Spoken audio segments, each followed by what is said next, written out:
When you dare to share, you break the silence. When you dare to share, you speak your truth.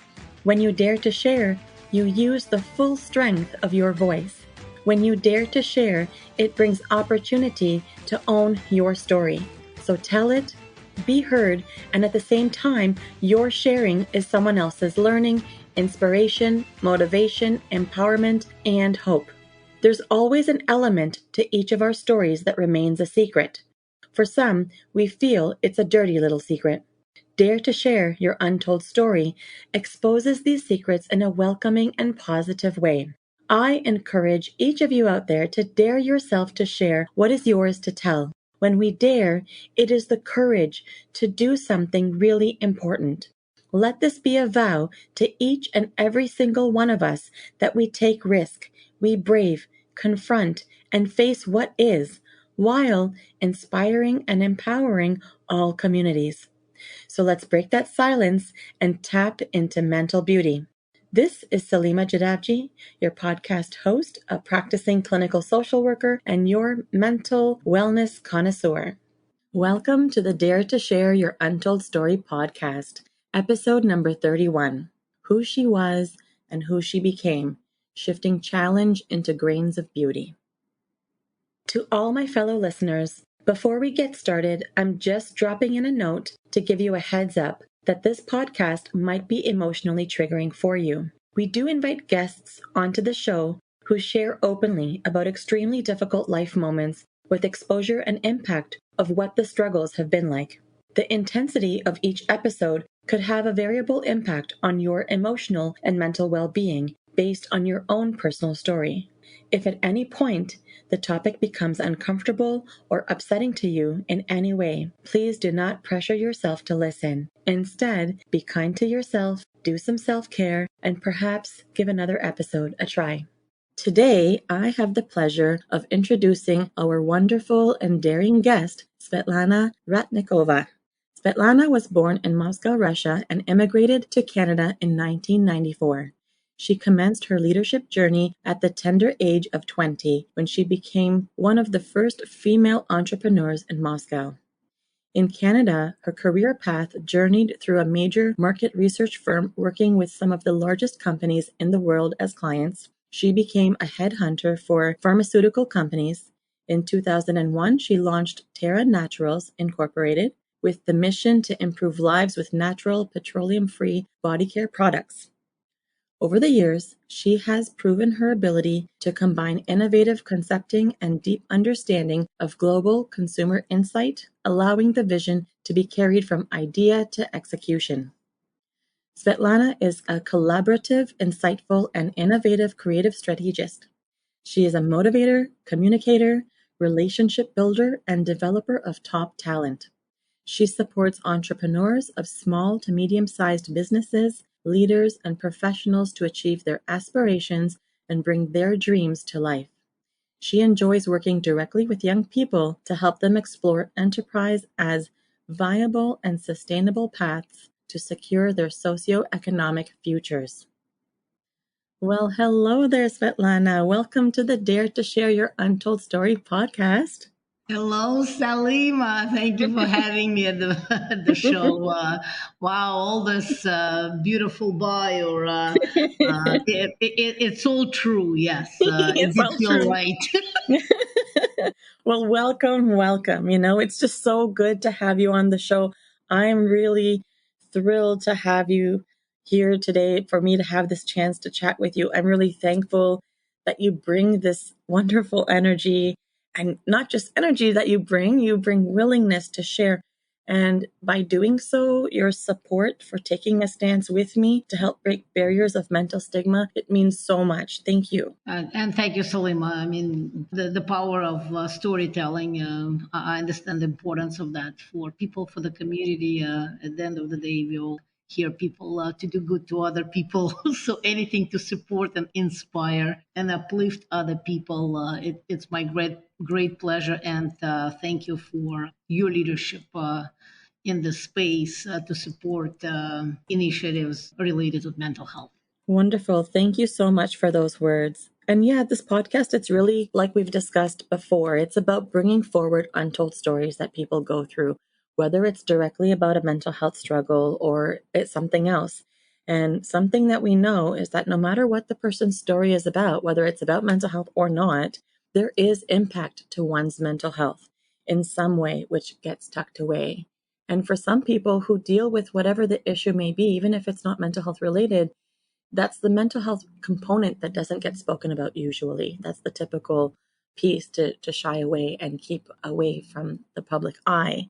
And if a person's struggling with mental health, then there's many parts of their story that doesn't get told. So this platform that I've created here, I'm hoping, it's my aim and it's my hope and passion for it to serve as a way, a starting point to break barriers of mental stigma as it has been conditioned in our society. So I hope today in our conversation, we can continue to encourage people to share and tell what they might be, a bit timid to come forward and express. And so I'm bringing forward this trend called the mental beauty rethink. Svetlana, what are your thoughts about the mental beauty rethink? Mental beauty rethink. Mm-hmm. I think it's a positive spin on mental health. I think it's exactly what we always lead with in the business world as a Mm-hmm. problem solution, right? Mm-hmm. From the challenge, we always want to find the solution and positive outlook. Mm-hmm. I think it's beautiful, and I think it means a lot to the world today.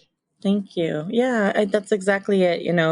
When you hear the words mental health, I know that people's reactions are not the same as when you say physical health. So, physical health, it just seems really neutral. And you say mental health, and it's like, ooh. So, I think that's kind of the crux behind why I sort of reframed it as mental beauty, just all parts of beauty, all parts of health and wellness. So, I am all ready with my daring questions for you. Are you ready to get started with me? Absolutely.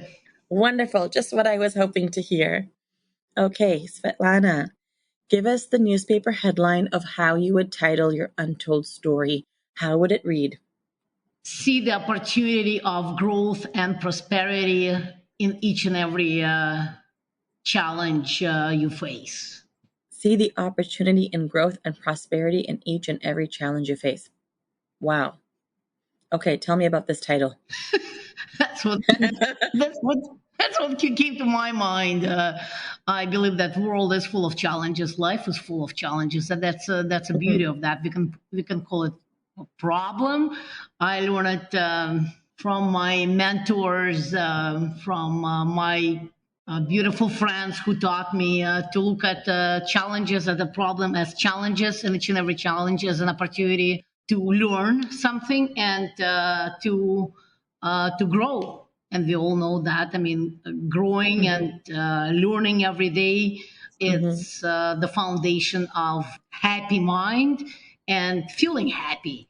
mhm, Surrounding yourself with positive minded people along with that will help us to feel happy and accomplish great results, not only for ourselves but for other people around us. right.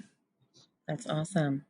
Okay, so let's get right in to have that deep dive. Let's uncover your untold story. Tell me the who's, the what's, the when's, the where's. I want to hear it. Salima, see, nobody ever asked me that story. I come out so tough, and people that look at me, I am so resourceful simply because I know a lot of people. I'm not smarter than anybody else. I simply believe in building relationship with people, and the life is about the people who you surround yourself with. Hmm. Really, Hmm. this is my key to success. It's really not about me because I chose to surround myself with people who are doers, go getters, people who are lead to inspire and lead to help other people. Like we all go through divorce. I mean, not all of us, but a lot of us. But that's part Hmm. of my story. I mean, I had immigrated to this country with my Russian husband who was abusive. Um, which is before my nonprofit company. I've never shared that to anybody. I mean, I took it as okay. I married the guy. Nobody forced me to marry him. It was my decision. So I got myself into this situation. I had to get myself out of there, right? So that was really part of my one of the part of my untold story here in Canada, in Toronto. Which I thought, okay, I mean, how am I going to help people with that story? Really, I mean, I took it. Okay, I have to solve it. I have to be a great example for my son. So I build a financial plan. I build a plan how to get rid of my abusive husband, and here I am. It sounds simple, but it's 3 years of emotional and physical abuse, yelling and screaming. And it's okay if abusers they yell at, I guess, at women, but they end up yelling at your kids. I mean, that's where the mothers, like myself, I stepped up and I said, okay, no, that's okay, you're yelling at me. But I was clearly looking at my son who was developing fears and actually the disease. He started having allergies with asthma and all kind of health complications. And I realized, okay, this is, of course, because we're not having healthy family. So that was one of my kind of untold story, which I really didn't share for many years. I really didn't see the value of that. Said, okay, so we all go through some type of abuse in life, right? I mean, some people they choose to step up and do something about it. Some people don't, and it's really people's choice. Would it help if I tell that story? Of course. Now I understand the importance of that and seeing the numbers of domestic violence, how important it is to share the story so other people can see themselves in my story. It's that tender personal story that you share. And can you tell us a little bit? I mean, I know in a private conversation we spoke a little bit about your time in Russia. Are you able to speak to that today? Yes, I'm able to speak about that today. Yes, yes, I can with a smile. See, now I speak about it with a smile. Yes, in Russia, it was one of the reason why I came to Canada because I dealt with not organized Russian mafia. It just was part of the history in Russia.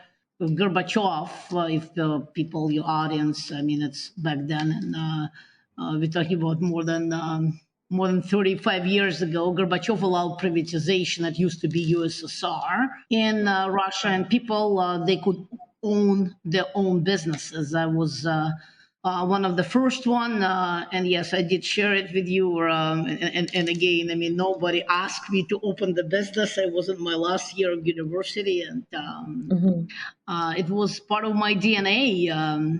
I was educated. I traveled the world. My parents, my father actually ran like Air Canada, Airflot. It's a big airline, a Russian airline, and I used to travel all over the world.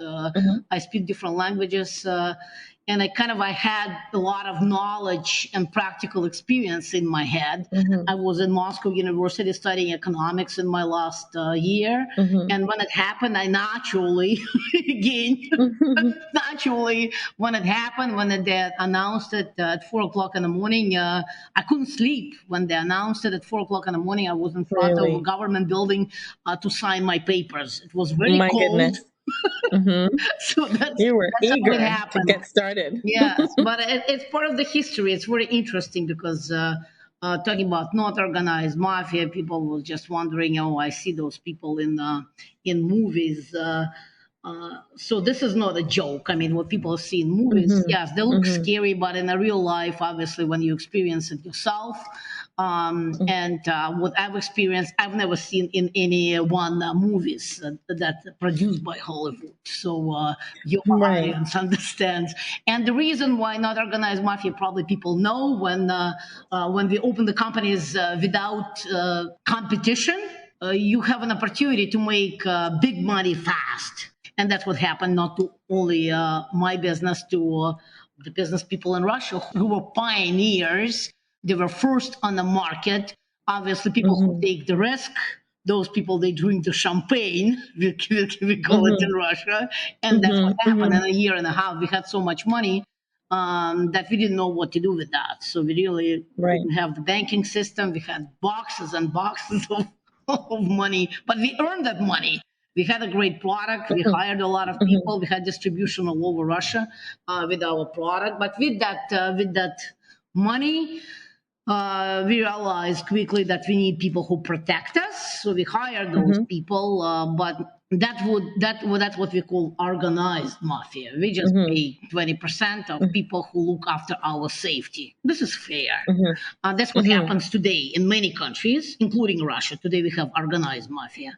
Not organized mafia, it's a mafia with criminal activities.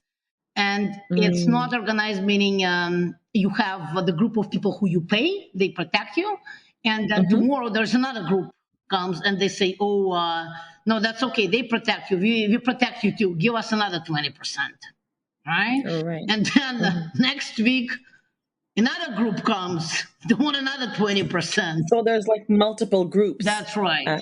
Right. Because I mean, there are always people would be in the world who are, don't want to work. They just want to take money and hold a weapon. Right. So there's a lot of people who desire to do that. You can call them whatever you want to call them, but it's just part of the economy, which is okay. It would be perfectly cool to pay 20%, 30%, but when people start asking you more than you make, then it starts being a problem, right? So you cannot really, it's a conflict. So it became the conflict till I heard those words that made me decide to leave the country. So I heard those words that I have my son and I have to watch my son. So that was actually a decision why I came to Canada. I'm very grateful that I'm here. And those crazy criminal activities, including me watching torture of my own team who were looking after the safety of my business, that really, I mean, I didn't really know what's mental health challenge. I mean, back then, I mean, I mean, it was a disaster. I mean, can I describe you in details? How did I feel? Yes, please describe. Yeah, it's definitely not what you watch on TV. I mean, once you experience it, it's the same when you watch on TV and the children dying from starvation and malnutrition, right? And you pay. You said, okay, let me help that child. So you pull your phone and you will start feeding those kids, right? You're helping. I mean, do you feel good? Yes. Right. By far, it's a huge difference when you actually go there. And I had a privilege to work with those kids and build villages in Malawi, Africa, and hold those kids who die from starvation and malnutrition. So that's the same experience, right? So when you see that somewhere on a screen, or when you actually see people throwing hot irons on people's skin, on their tummies. I mean, once you have this experience, you're.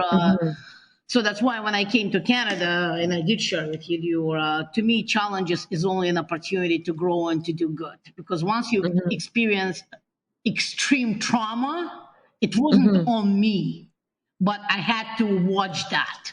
It was part of the torture. Right. Well, it's what you witnessed, right? So you witnessed a lot of traumatic incidents, from what it seems like.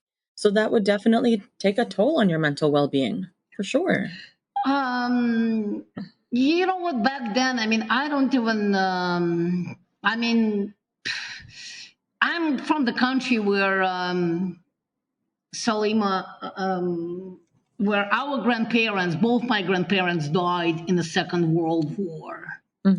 So trauma is part of the Russian culture. It's probably like a lot of people's, a lot of countries around the world. I mean, we're so privileged in Canada to live the life of peace and kindness, opportunities. We have free libraries. We have enough shoes and food for everybody. It's not what the world is today, and it's not where it used to be. And we still have where we are today. in a world that's my message always to anybody who lives in Toronto. If you today getting up in the morning, if you're bored, you better not to be. Because if you have a Right. conversation with me, I'll put you in action right away. There's so much to Right. do in the world, Salim, and you know that. I mean, Mm-hmm. I won't even put Mm-hmm. numbers here from North America, even though the numbers on mental health, on juvenile suicide after COVID.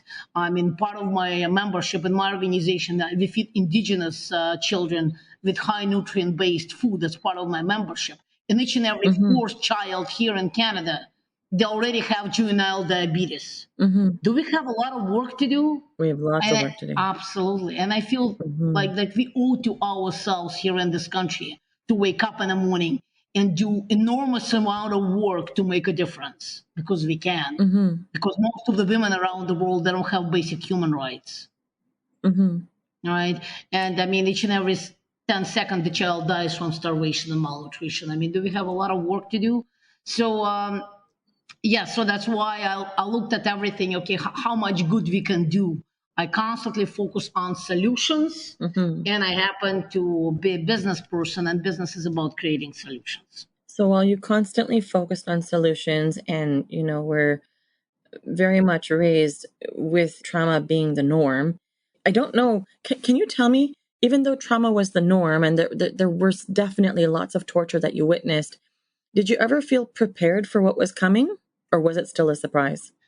Um, in Russia, no, it was something new Oh, each time. in the history. We've never experienced that. We've experienced war.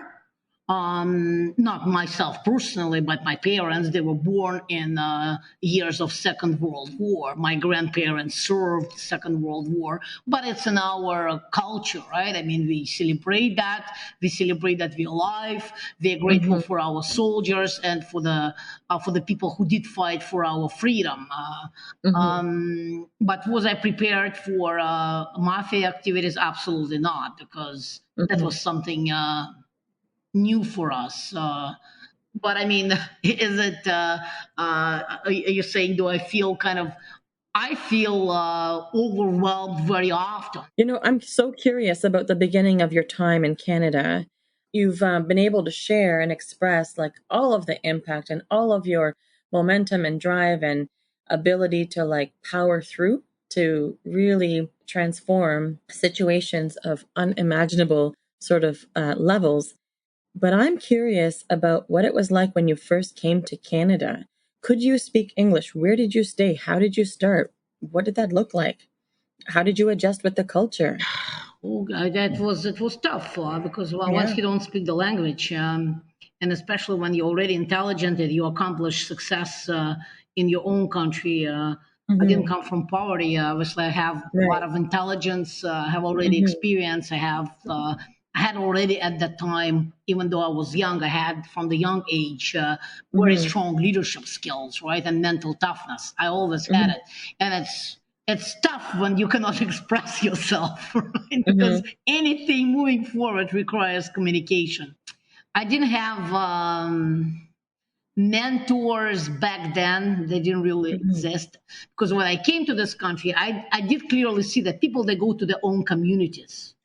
Hmm. Chinese go to Chinese, Russians, they go to Russians. And then Hmm. when I landed in Russian community, I did last there only 3 days. When I looked around, I Really? talked to people, I realized, I mean, it's like in Russia. I mean, I mean, people in Moscow have more intelligent conversations. I mean, it didn't make sense to me. I didn't really feel like Canada. So I Yeah. lasted in Russianville for 3 days. I Hmm. left. I said to myself, in order for me to speak the language, I actually have to speak the language. Mm. So I left Right. downtown Toronto. I remember my first, Peter was my son. He was 6 years old when we arrived. And I started going to, I went to the school. I didn't really help me. Maybe today schools are more comprehensive, but back then schools, they were again, it's the same. I went to school, then we read and write from newspaper, translate from newspaper, and then at the breaks when actually people they practice, I find that people they separate.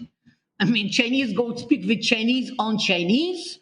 Russians, they Right. go speak with Russians in Russian. I said, okay, I'll never learn English like that. So that's why I Right. moved myself right away to downtown Toronto. I surrounded myself with people who only spoke English or other Mhm. languages. So together we could speak English, right? And my first conversations, they were really at the playgrounds of downtown Toronto when my son was playing, and I couldn't, and I had to find few words how to express myself to all those mothers on the playground. Right. Right. So you put Right. yourself in uncomfortable situation again, Yes. from the coaching Mhm. world, from anything moving forward. You always, in order to learn something, it's going to be not comfortable. So Mhm. Yeah. I guess that's always the basic of anything. But my compliments would be to my parents. My dad is a very strong leader. He taught me from the young age to consistently move forward, to solve Mhm. problems, Mhm. and move forward. Happiness to me is progress by helping other people. Right. That's really the definition of happiness to me. That's what I live and enjoy now each and every day. But again, back when I came to this country, it was very difficult. And again, I had abuse in the family when I Mhm. um, when I wanted to go look for a job. I mean, I was good with people saying no to me. Obviously, Mhm. English is I could Mhm. really express myself. But I mean, what was killing me, Salima, it's coming back home, and my ex-husband today, obviously, he was Mhm. yelling at me. Where are you going? Why did you go look for that job?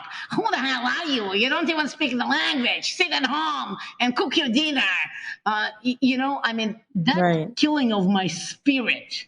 And I said Mhm. to myself back then, there's no way.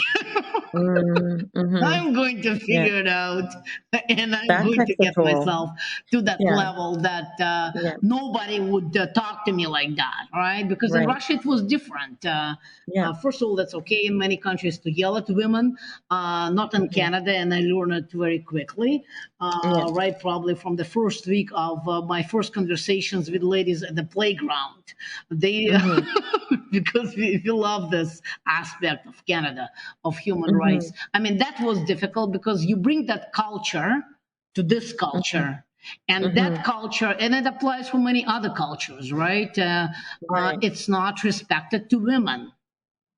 Mhm. So Mhm. that was actually probably very difficult. That's why divorces, they're very painful, because it's a shift of the culture, and you work very hard to make the relationship work.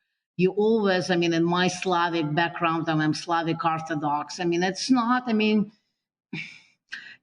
good to have the divorce. I mean, we're all Mhm. people, right? It's always the way Mhm. to build bridges versus Right. have fights, right? Right. And people are Right. people. We are friends. We are partners. We are here all to do good, to raise kids, to enjoy life.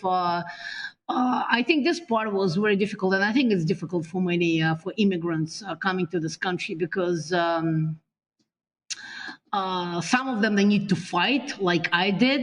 And I can tell you Mhm. from the experience, Salima, I was the minority.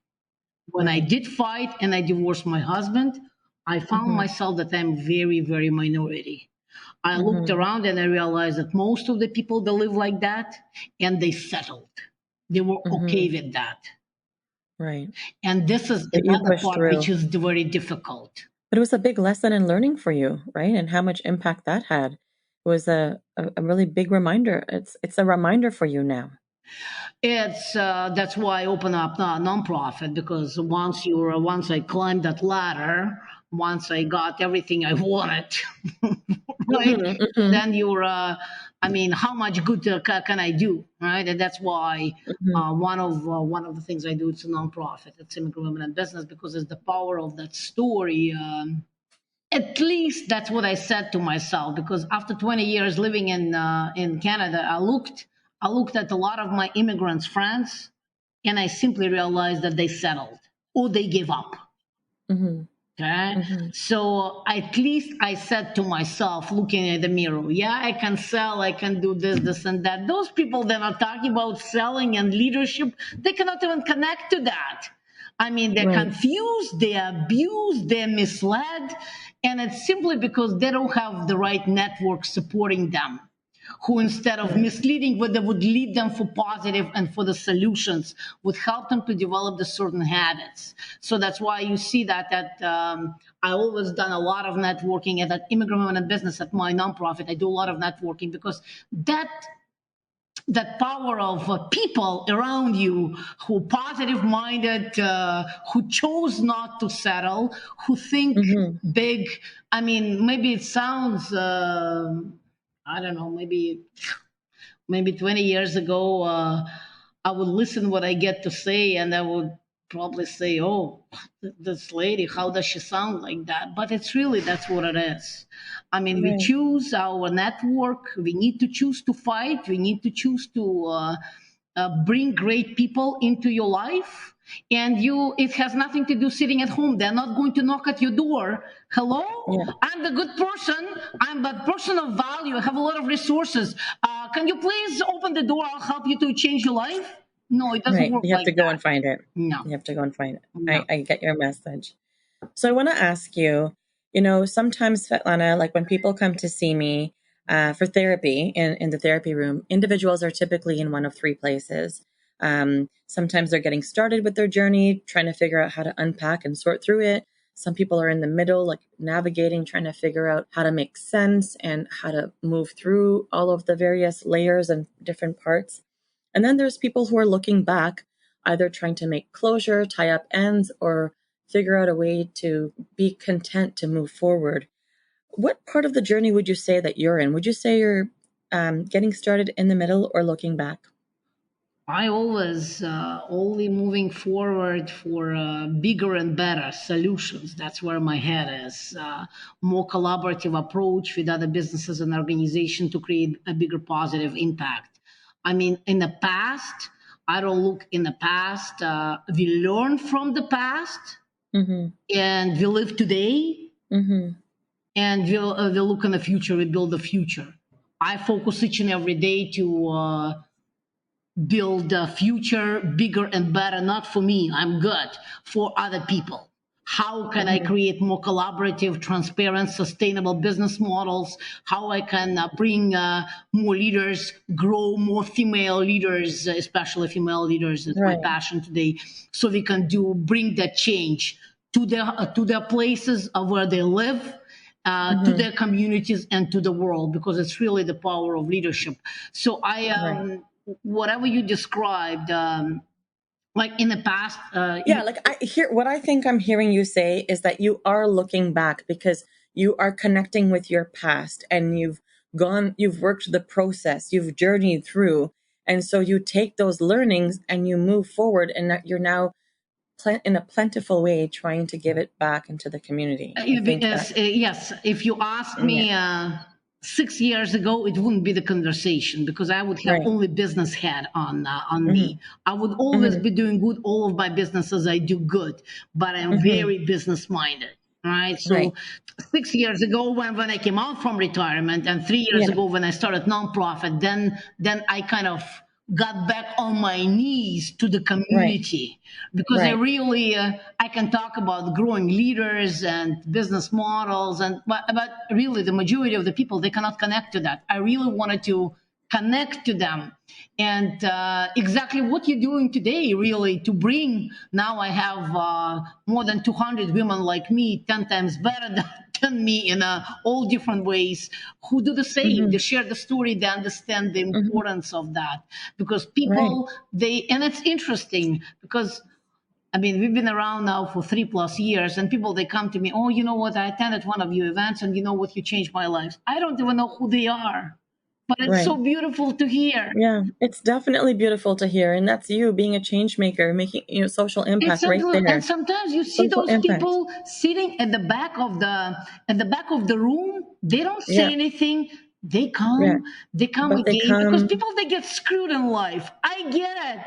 They Yeah. get screwed in other Yeah. countries. They get screwed in this country. I get it. There's a lot of unethical people. So people, they don't want to be hurt, right? I mean, they want to get out. Right. And I did clearly see when we opened that nonprofit, people, they would come and they wouldn't come forward to talk to me. And I understand that I can be, very passionate and very strong, right?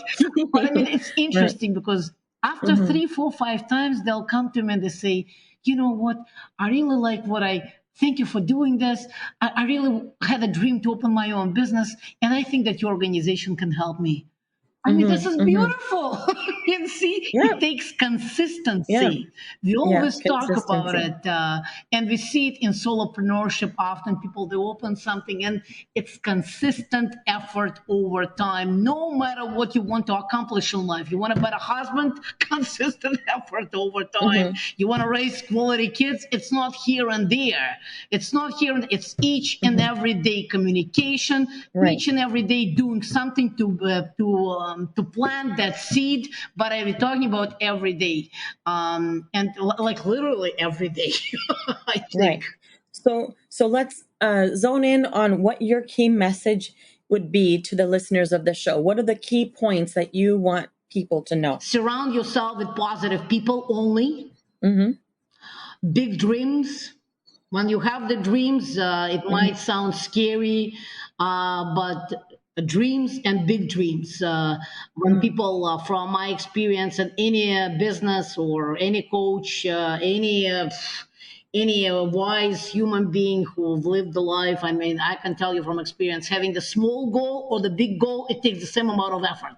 Big goals, just big goals, they excite you, right? I mean, surround yourself with positive people, never give up on your dreams, never settle, and lead with tremendous love to people.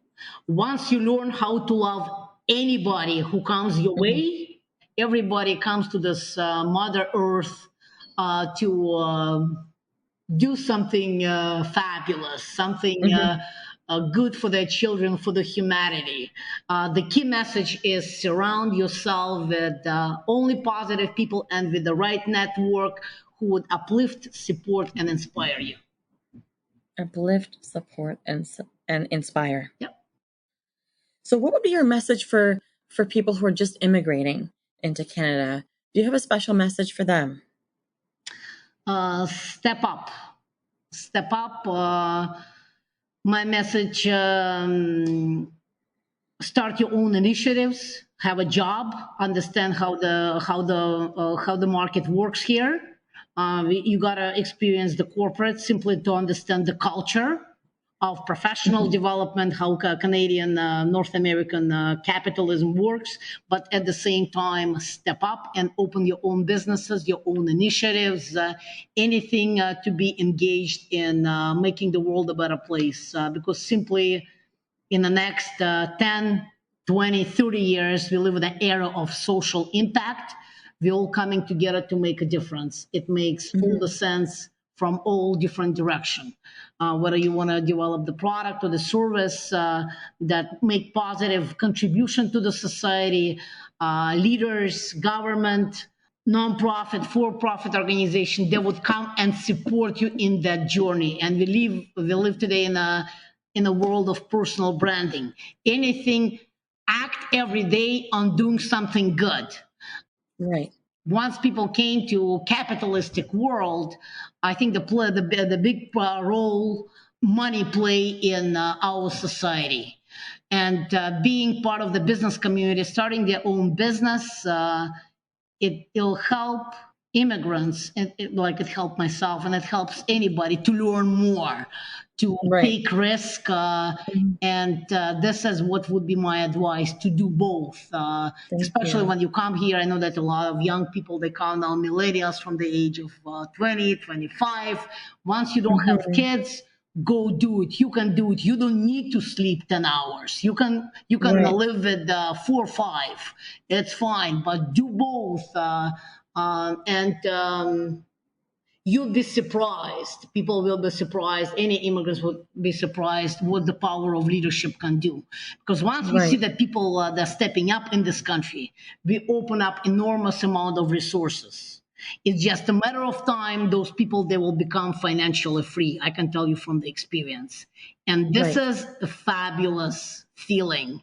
That's where you can Mm-hmm. travel the world. Right. You don't need to look at the price of the menu, but the most important with financial freedom, you get an Right. opportunity to help a lot of people. Mm-hmm. Well, these are very, very helpful words. I know this will help so many of the listeners.